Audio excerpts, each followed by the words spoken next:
Ciao e bentornati su Ilaria Tutorial, il canale di video facili facili, veloci veloci. Oggi prepareremo questi, degli addobbi con i fili di ciniglia. Addobbo numero 1, le mini ghirlande. Per prepararle serviranno gomma eva, 2 fili di ciniglia, colla a caldo, forbici e una matita o una penna. Uniamo i 2 fili di ciniglia e chiudiamoli nella parte in alto. Inseriamo la matita e facciamo un bel giro.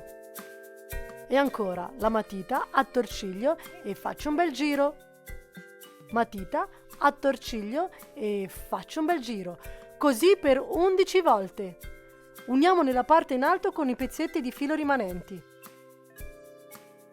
Questi li tagliamo e li mettiamo da parte, ci serviranno dopo. Ricomponiamo la ghirlanda e ritagliamo una striscetta di 1 cm x 20. Colla, riprendo il pezzettino che avevo messo da parte e arrotolo in diagonale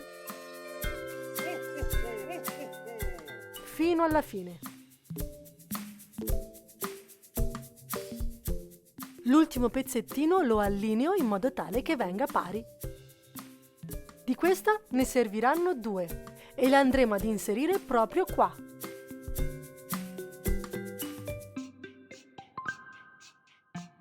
La nostra ghirlanda è pronta. Mettiamo un filino e se vogliamo renderla ancora più carina mettiamo anche un fiocchetto. Pronte per l'albero!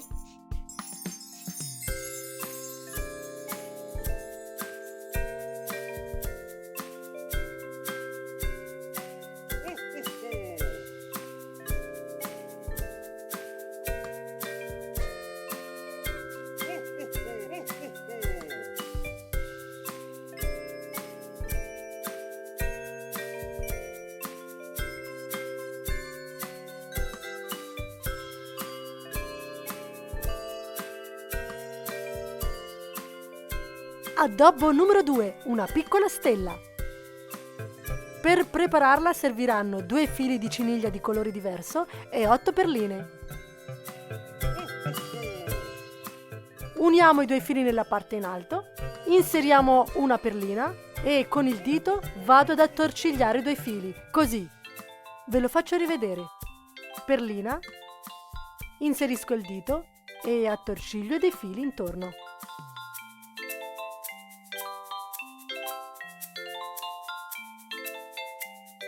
E ancora, perlina, inserisco il dito e attorciglio 2 fili.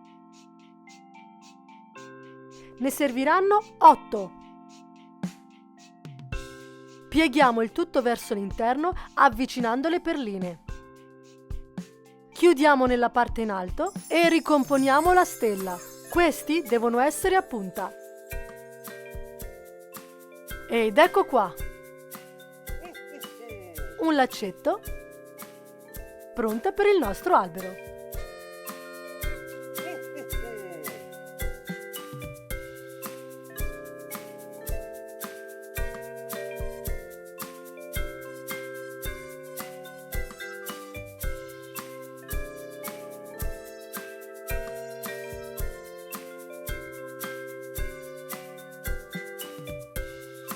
Provate a farlo anche voi e fatemi sapere nei commenti come vi sono venuti, ma non dimenticatevi di cliccare nella campanella qua sotto per non perdervi i prossimi video. Ciao!